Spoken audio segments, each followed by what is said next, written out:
Bonsoir, bienvenue sur la voix de Morgane. J'espère que vous allez bien. Merci beaucoup d'être là. Et je reprends la lecture de Manon Lescaut de l'abbé Prévost. C'est le 6e épisode. Voilà, je vous retrouve à la fin de la lecture. Merci beaucoup. Ce compliment devait le surprendre. Il demeura quelque temps à me considérer sans me répondre. Comme je n'en avais pas à perdre, je repris la parole pour lui dire que j'étais touchée de toutes ses bontés, mais que la liberté étant le plus cher de tous les biens, surtout pour moi, à qui on la ravissait si injustement, j'étais résolue de me la procurer cette nuit même, à quelque prix que ce fût. Et, de peur qu'il ne lui prît envie d'élever la voix pour appeler du secours, je lui fis voir une honnête raison de silence que je tenais sur mon juste corps. « Un pistolet, me dit-il. Quoi, mon fils, vous voulez m'ôter la vie pour reconnaître la considération que j'ai eue pour vous ? À Dieu ne plaise, lui répondis-je. Vous avez trop d'esprit et de raison pour me mettre dans cette nécessité. Mais je veux être libre, et j'y suis si résolue que si mon projet manque par votre faute, c'est fait de vous absolument. Mais mon cher fils, reprit-il d'un air pâle et effrayé, que vous ai-je fait ? Quelle raison avez-vous de vouloir ma mort ? Et non, répliquai-je avec impatience, je n'ai pas dessein de vous tuer. Si vous voulez vivre, ouvrez-moi la porte, et je suis le meilleur de vos amis. J'aperçus les clés qui étaient sur la table, je les pris et je le priai de me suivre en faisant le moins de bruit qu'il pourrait. Il fut obligé de s'y résoudre. À mesure que nous avancions et qu'il ouvrait une porte, il me répétait avec un soupir « Ah, mon fils, ah, qui l'aurait jamais cru !»« Point de bruit, mon père !» répétai-je de mon côté à tout moment. Enfin, nous arrivâmes à une espèce de barrière qui est avant la grande porte de la rue. Je me croyais déjà libre, et j'étais derrière le père, tenant ma chandelle d'une main et mon pistolet de l'autre. Pendant qu'il s'empressait d'ouvrir, un domestique qui couchait dans une chambre voisine, entendant le bruit de quelques verrous, se lève et met la tête à sa porte. Le bon père le crut apparemment capable de m'arrêter. Il lui ordonna avec beaucoup d'imprudence de venir à son secours.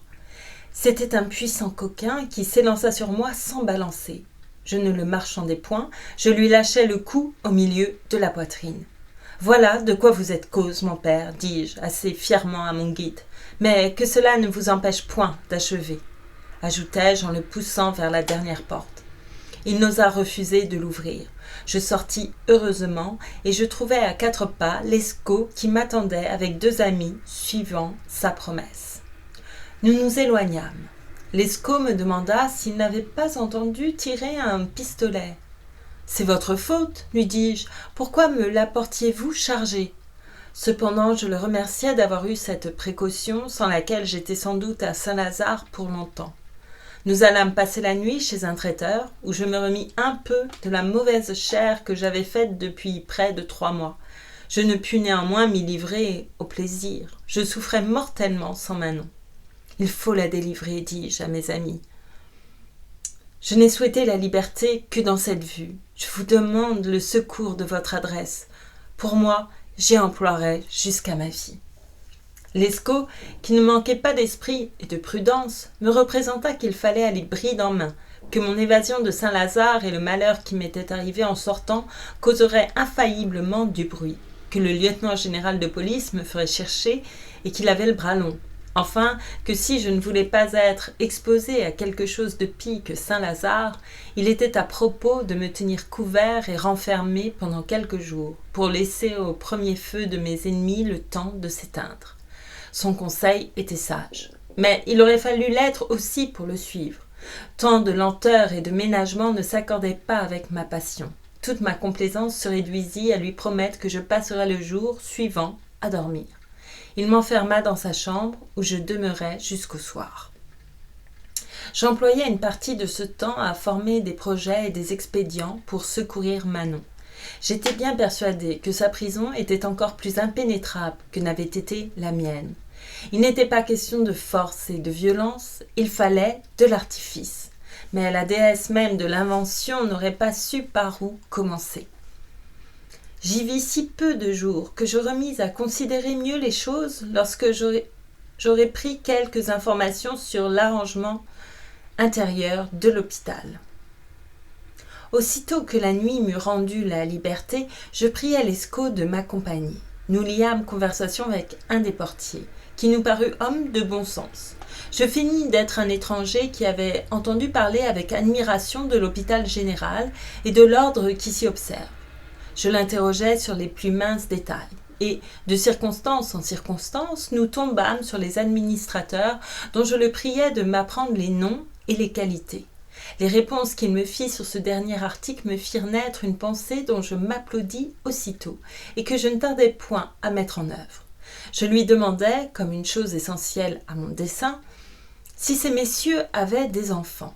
Il me dit qu'il ne pouvait pas m'en rendre un compte certain, mais que pour monsieur de T, qui était un des principaux, il lui connaissait un fils en âge d'être marié qui était venu plusieurs fois à l'hôpital avec son père. Cette assurance me suffisait. Je rompis presque aussitôt notre entretien et je fis part à Lescaut, en retournant chez lui, du dessein que j'avais conçu. Je m'imagine, lui dis-je, que monsieur de T, le fils, qui est riche et de bonne famille, est dans un certain goût de plaisir comme la plupart des jeunes gens de son âge. Il ne saurait être ennemi des femmes, ni ridicule au point de refuser des services pour une affaire d'amour. J'ai formé le dessein de l'intéresser à la liberté de Manon. S'il est honnête homme, et qu'il l'est, des sentiments, il nous accordera son secours par générosité. S'il n'est point capable d'être conduit par ce motif, il fera du moins quelque chose pour une fille aimable, ne fût-ce que par l'espérance d'avoir part à ses faveurs. Je ne veux pas différer de le voir, ajoutai-je, plus longtemps que jusqu'à demain. Je me sens si consolée par ce projet que j'en tire un bon augure. Lescaut convint lui-même qu'il y avait de la vraisemblance dans mes idées et que nous pouvions espérer quelque chose par cette voie.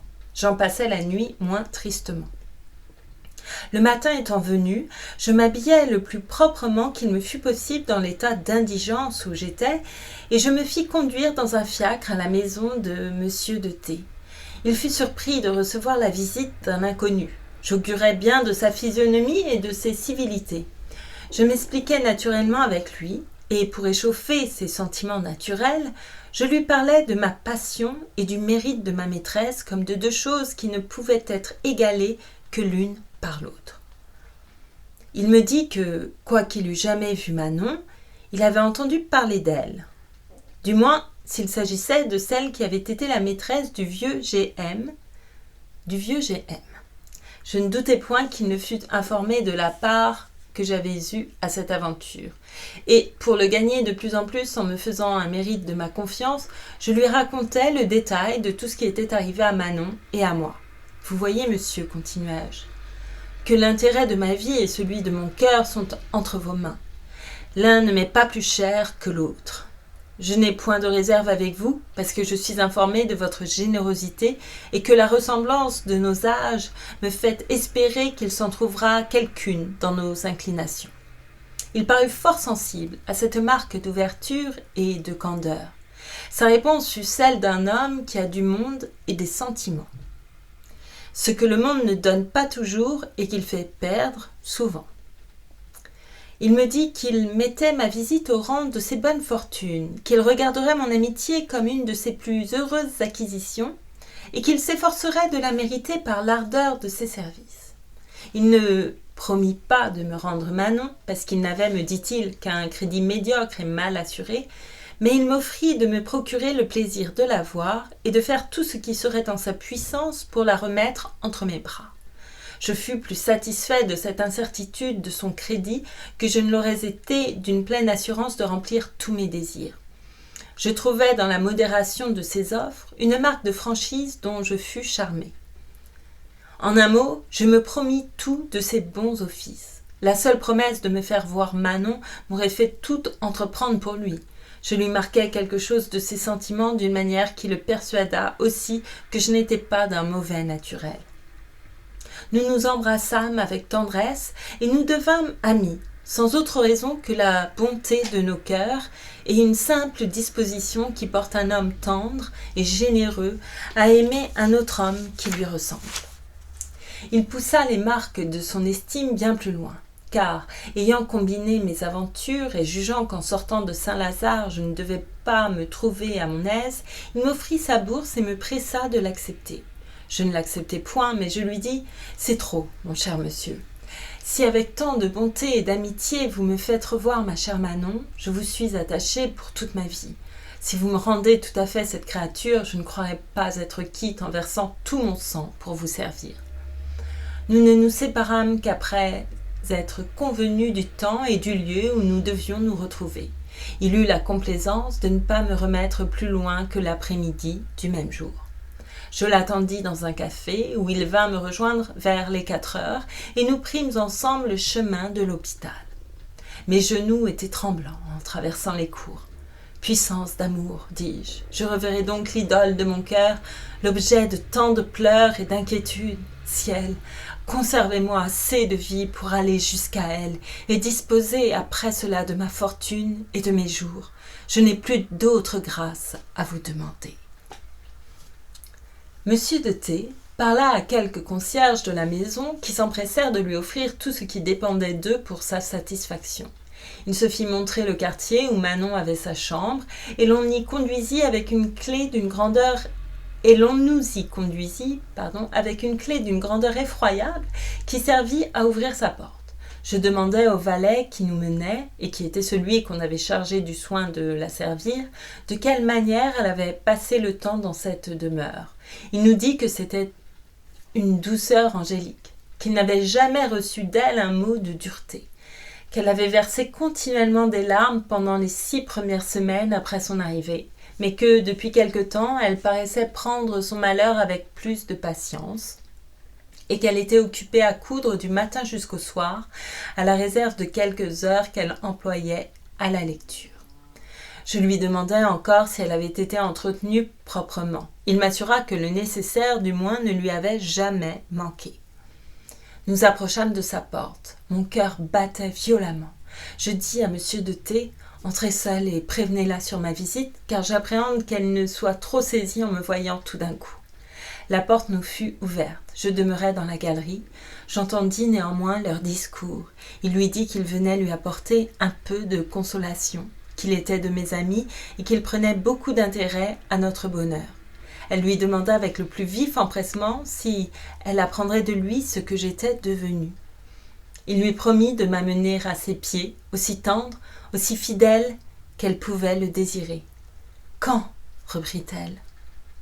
« Aujourd'hui même, lui dit-il, ce bienheureux moment ne tardera point. Il va paraître à l'instant, si vous le souhaitez. » Elle comprit que j'étais à la porte. J'entrai lorsqu'elle y accourait avec précipitation.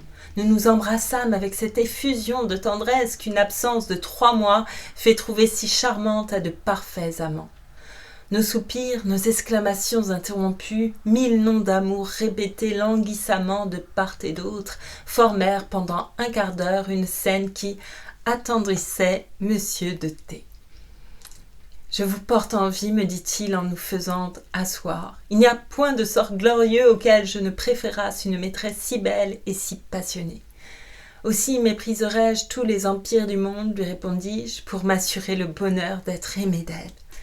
Tout le reste d'une conversation si désirée ne pouvait manquer d'être infiniment tendre. La pauvre Manon me raconta ses aventures et je lui appris les miennes. Nous pleurâmes amèrement en nous entretenant de l'état où elle était de celui d'où je ne faisais que de sortir. Monsieur de T nous consola par de nouvelles promesses de s'employer ardemment pour finir nos misères. Il nous conseilla de ne pas rendre cette première entrevue trop longue pour lui donner plus de facilité à nous en procurer d'autres. Il eut beaucoup de peine à nous faire goûter ce conseil. Manon, surtout, ne pouvait se résoudre à me laisser partir. Elle me fit remettre 100 fois sur ma chaise, elle me retenait par les habits et par les mains. « Hélas, dans quel lieu me laissez-vous » disait-elle. « Qui peut m'assurer de vous revoir ?» Monsieur de T lui promit de la venir voir souvent avec moi. Pour le lieu, ajouta-t-il agréablement, il ne faut plus l'appeler l'hôpital. C'est Versailles, depuis qu'une personne qui mérite l'empire de tous les cœurs y est renfermée. Je fis en sortant quelques libéralités au valet qui la servait pour l'engager à lui rendre ses soins avec zèle. Ce garçon avait l'âme moins basse et moins dure que ses pareils. Il avait été témoin de notre entrevue. Ce tendre spectacle l'avait touché. Un louis d'or dont je lui fis présent acheva de me l'attacher. Il me prit à l'écart en descendant dans les cours. « Monsieur, me dit-il, si vous me voulez prendre à votre service ou me donner une honnête récompense pour me dédommager de la perte de l'emploi que j'occupe ici, je crois qu'il me sera facile de délivrer mademoiselle Manon. » J'ouvris l'oreille à cette proposition. Et quoique je fusse dépourvu de tout, je lui fis des promesses fort au-dessus de ses désirs. Je comptais bien qu'il me serait toujours aisé de récompenser un homme de cette étoffe. « Sois persuadé, lui dis-je, mon ami, qu'il n'y a rien que je ne fasse pour toi, et que ta fortune est aussi assurée que la mienne. » Je voulus savoir quels moyens il avait dessein d'employer. « Nul autre, me dit-il, que de lui ouvrir le soir la porte de sa chambre et de vous la conduire jusqu'à celle de la rue, où il faudra que vous soyez prêt à la recevoir. » Je lui demandai s'il n'était point à craindre qu'elle ne fût reconnue en traversant les galeries et les cours. Il confessa qu'il y avait quelque danger, mais il me dit qu'il fallait bien risquer quelque chose. Quoique je fusse ravi de le voir si résolu, j'appelai M. de T pour lui communiquer ce projet et la seule raison qui pouvait le rendre douteux. Il y trouva plus de difficulté que moi, et il convint qu'elle pouvait absolument s'échapper de cette manière. « Mais si elle est reconnue, continua-t-il, si elle est arrêtée en fuyant, c'est peut-être fait d'elle pour toujours. D'ailleurs, il vous faudrait donc quitter Paris sur le champ, car vous ne seriez jamais assez caché aux recherches. On les redoublerait autant par rapport à vous qu'à elle. Un homme s'échappe aisément quand il est seul, mais il est presque impossible de demeurer inconnu avec une jolie femme. » Quelque solide que me parut ce raisonnement, il ne put l'emporter dans mon esprit sur un espoir si proche de mettre Manon en liberté. Je le dis à M. de T, et je le priais de pardonner un peu d'imprudence et de témérité à l'amour. J'ajoutai que mon dessein était en effet de quitter Paris pour m'arrêter, comme j'avais déjà fait dans quelques villages voisins. Nous convînmes donc avec le valet de ne pas remettre son entreprise plus loin qu'au jour suivant, et, pour la rendre aussi certaine qu'il était en notre pouvoir, nous résolûmes d'apporter des habits d'homme dans la vue de faciliter notre sortie. Il n'était pas aisé de les faire entrer, mais je ne manquai pas d'invention pour en trouver le moyen. Je priai seulement M. de T de mettre le lendemain 2 vestes légères l'une sur l'autre, et je me chargeai de tout le reste. Nous retournâmes le matin à l'hôpital. J'avais avec moi pour Manon du linge, des bas, etc. et par-dessus mon juste au corps un surtout qui ne laissait rien voir de trop enflé dans mes poches. Nous ne fûmes qu'un moment dans la chambre. M. de T lui laissa une de ces 2 vestes. Je lui donnai mon juste au corps, le surtout me suffisant pour sortir. Il ne se trouva rien de manque à son ajustement, excepté la culotte, que j'avais malheureusement oubliée. L'oubli de cette pièce nécessaire nous eût sans doute apprêtés à rire si l'embarras où il nous mettait eût été moins sérieux. J'étais au désespoir qu'une bagatelle de cette nature fût capable de nous arrêter. Cependant, je pris mon parti qui fut de sortir moi-même sans culotte. Je laissai la mienne à Manon. Mon surtout était long et je me mis, à l'aide de quelques épingles, en état de passer décemment à la porte. Le reste du jour me parut d'une longueur insupportable. Enfin, la nuit étant venue, nous nous rendîmes dans un carrosse un peu au-dessous de la porte de l'hôpital. Nous n'y fûmes pas longtemps sans voir Manon paraître avec son conducteur. Notre portière étant ouverte, ils montèrent tous 2 à l'instant. Je reçus ma chère maîtresse dans mes bras. Elle tremblait comme une feuille. Le cocher me demanda où il fallait toucher. « Touche au bout du monde, lui dis-je, et mène-moi quelque part où je ne puisse jamais être séparée de Manon. » Ce transport dont je ne fus pas le maître faillit de m'attirer un fâcheux embarras. Le cocher fit réflexion à mon langage, et lorsque je lui dis ensuite le nom de la rue où nous voulions être conduits, il me répondit qu'il craignait que je ne l'engageasse dans une mauvaise affaire, qu'il voyait bien que ce beau jeune homme qui s'appelait Manon était une fille que j'enlevais de l'hôpital et qu'il n'était pas d'humeur à se perdre pour l'amour de moi. La délicatesse de ce coquin n'était qu'une envie de me faire payer la voiture plus chère. Nous étions trop près de l'hôpital pour ne pas filer doux. « Tais-toi, lui dis-je, il y a un louis d'or à gagner pour toi. » Il m'aurait aidé après cela à brûler l'hôpital même. Nous gagnâmes la maison où demeurait Lescaut. Comme il était tard, M. de T nous quitta en chemin avec promesse de nous revoir le lendemain. Le valet demeura seul avec nous. Je tenais Manon si étroitement serrée entre mes bras que nous n'occupions qu'une place dans le carrosse. Elle pleurait de joie et je sentais ses larmes qui mouillaient mon visage. Lorsqu'il fallut descendre pour entrer chez Lescaut, j'eus avec le cocher un nouveau démêlé dont les suites furent funestes. Je me repentis de lui avoir promis un louis, non seulement parce que le présent était excessif, mais par une autre raison bien plus forte, qui était l'impuissance de le payer. Je fis appeler Lescaut. Il descendit de sa chambre pour venir à la porte. Je lui dis à l'oreille dans quel embarras je me trouvais. Comme il était d'une humeur brusque et nullement accoutumé à ménager un fiacre, il me répondit que je me moquais. « Un louis d'or !» ajouta-t-il. « 20 coups de canne à ce coquin-là !»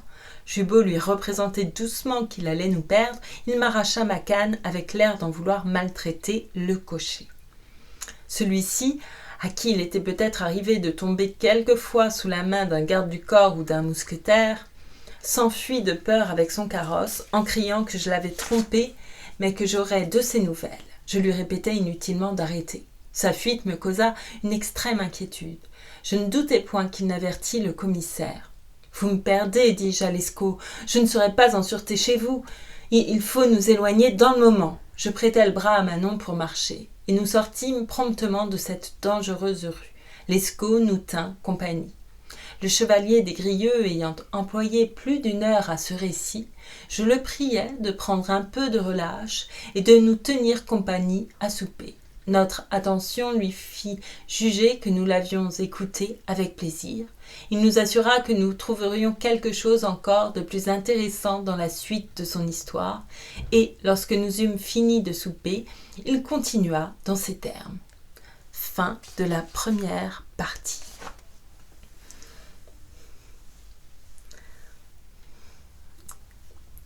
Le narrateur est très peu présent.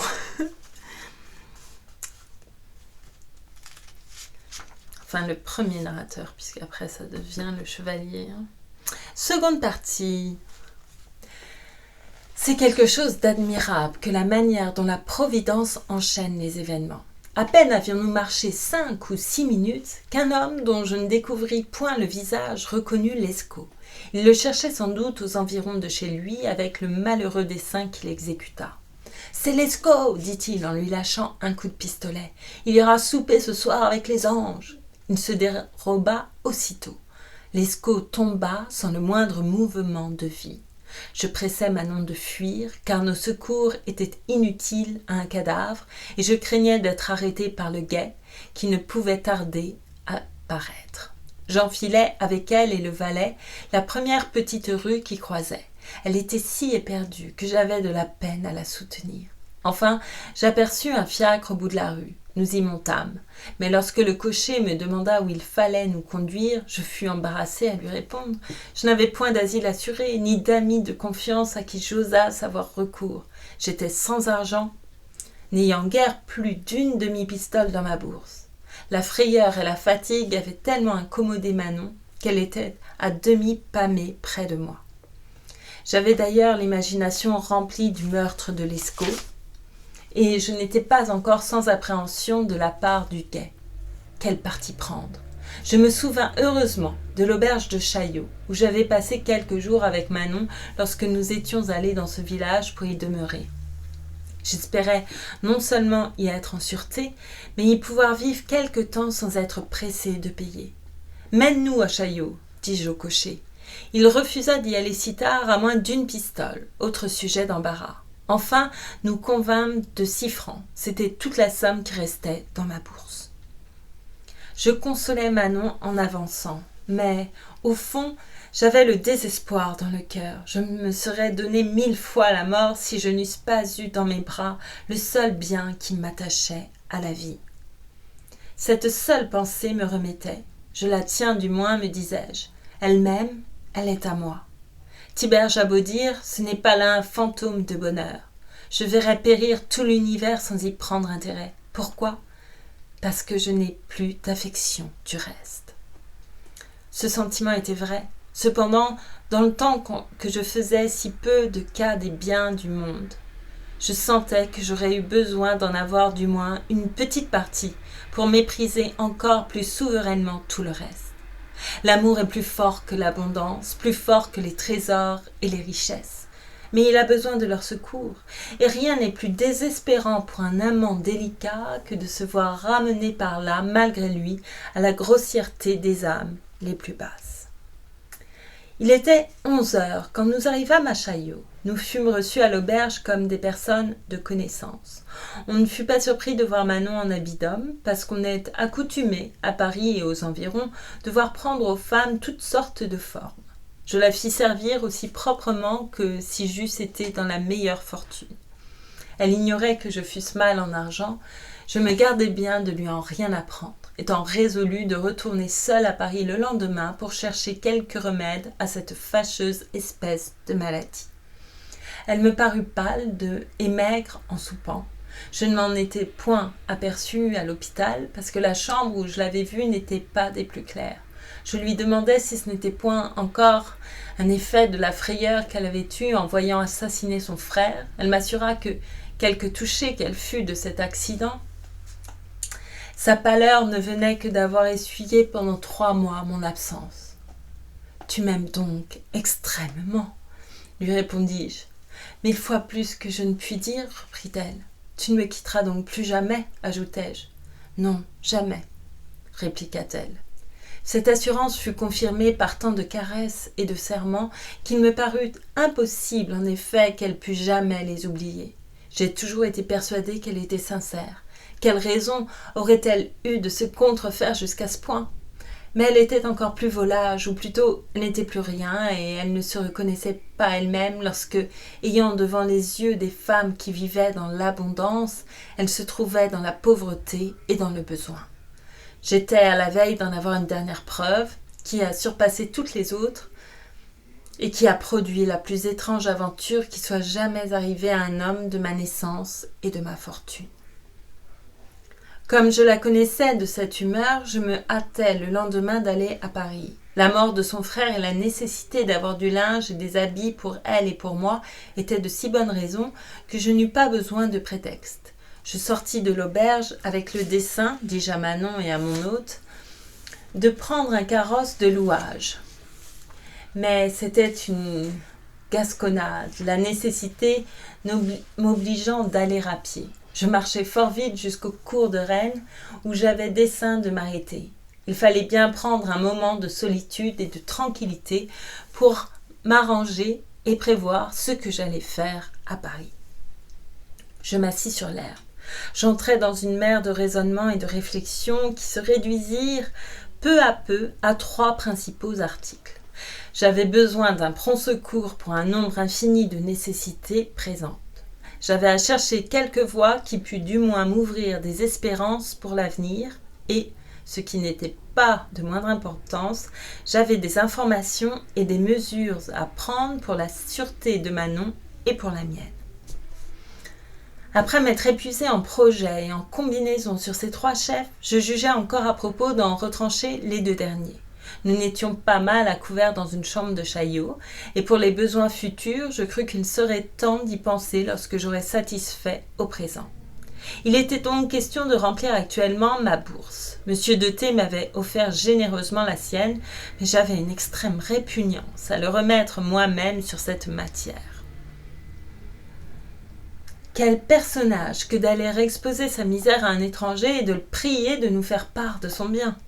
Il n'y a qu'une âme lâche qui en soit capable, par une bassesse qui l'empêche d'en sentir l'indignité. Ou un chrétien humble, par un excès de générosité qui le rend supérieur à cette honte. Je n'étais ni un homme lâche, ni un bon chrétien. J'aurais donné la moitié de mon sang pour éviter cette humiliation. Tiberge, me disais-je, le bon Tiberge me refusera-t-il ce qu'il aura le pouvoir de me donner ? Non. Il sera touché de ma misère, mais il m'assassinera par sa morale. Il faudra essuyer ses reproches, ses exhortations, ses menaces. Il me fera acheter ses secours si chers que je donnerai encore une partie de mon sang plutôt que de m'exposer à cette scène fâcheuse qui me laissera du trouble et de remords. Bon, reprenais-je, il me laissera... Il faut donc renoncer à tout espoir, puisqu'il ne me reste point d'autre voie, et que je suis si éloignée de m'arrêter à ces deux-là.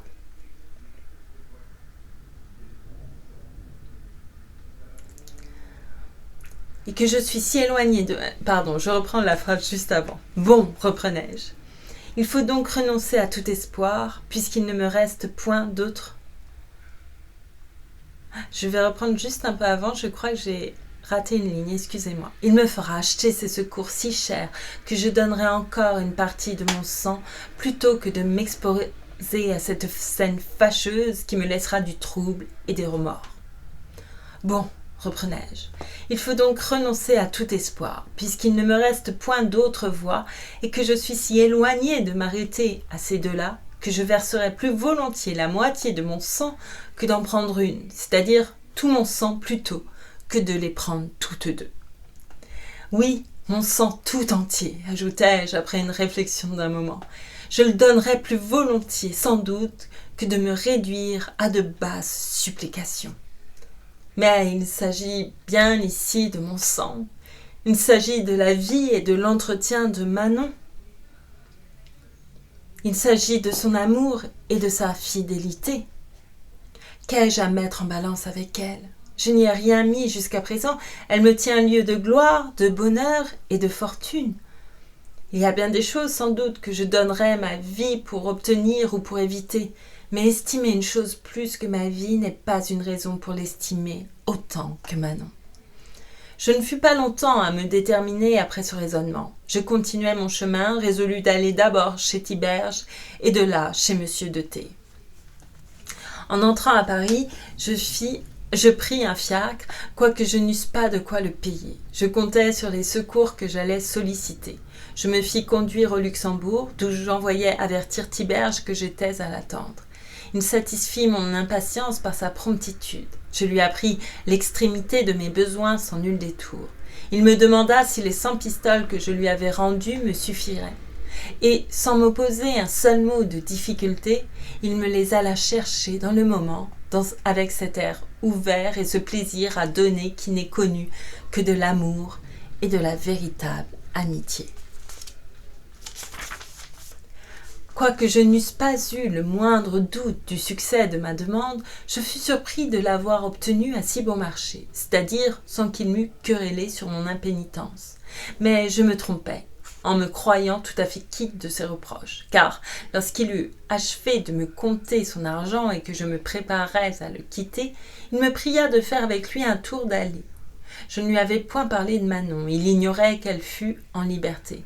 Ainsi sa morale ne tomba que sur ma fuite téméraire de Saint-Lazare et sur la crainte où il était qu'au lieu de profiter des leçons de sagesse que j'y avais reçues, je ne reprisse le train du désordre. Il me dit qu'étant allé pour me visiter à Saint-Lazare, le lendemain de mon évasion, il avait été frappé au-delà de toute expression en apprenant la manière dont j'en étais sorti. Qu'il avait eu là-dessus un entretien avec le supérieur, que ce bon père n'était pas encore remis de son effroi, qu'il avait eu néanmoins la générosité de déguiser à monsieur le lieutenant-général de police les circonstances de mon départ et qu'il avait empêché que la mort du portier ne fût connue au dehors. Que je n'avais donc, de ce côté-là, nul sujet d'alarme. Mais que, s'il me restait le moindre sentiment de sagesse, je profiterais de cet heureux tour que le ciel donnait à mes affaires, que je devais commencer par écrire à mon père et me remettre bien avec lui, et que, si je voulais suivre une fois son conseil, il était d'avis que je quittasse Paris pour retourner dans le sein de ma famille. J'écoutais son discours jusqu'à la fin. Il y avait là bien des choses satisfaisantes. Je fus ravie, premièrement, de n'avoir rien à craindre du côté de Saint-Lazare. Les rues de Paris me redevenaient un pays libre. En second lieu, je m'applaudis de ce que Tiberge n'avait pas la moindre idée de la délivrance de Manon et de son retour avec moi. Je remarquai même qu'il avait évité de me parler d'elle, dans l'opinion apparemment qu'elle me tenait moins au cœur, puisque je paraissais si tranquille sur son sujet. Je résolus sinon de retourner dans ma famille, du moins d'écrire à mon père, comme il me le conseillait, et de lui témoigner que j'étais disposée à rentrer dans l'ordre de mes devoirs et de ses volontés. Mon espérance était de l'engager à m'envoyer de l'argent sous prétexte de faire mes exercices à l'académie, car j'aurais eu peine à lui persuader que je fusse dans la disposition de retourner à l'état ecclésiastique. Et dans le fond, je n'avais nul éloignement pour ce que je voulais lui promettre. J'étais bien aise, au contraire, de m'appliquer à quelque chose d'honnête et de raisonnable, autant que ce dessein pourrait s'accorder avec mon amour. Je faisais mon compte de vivre avec ma maîtresse et de faire en même temps mes exercices. Cela était fort compatible. Je fus si satisfait de toutes ces idées que je promis à Tiberge de faire partir le jour même une lettre pour mon père.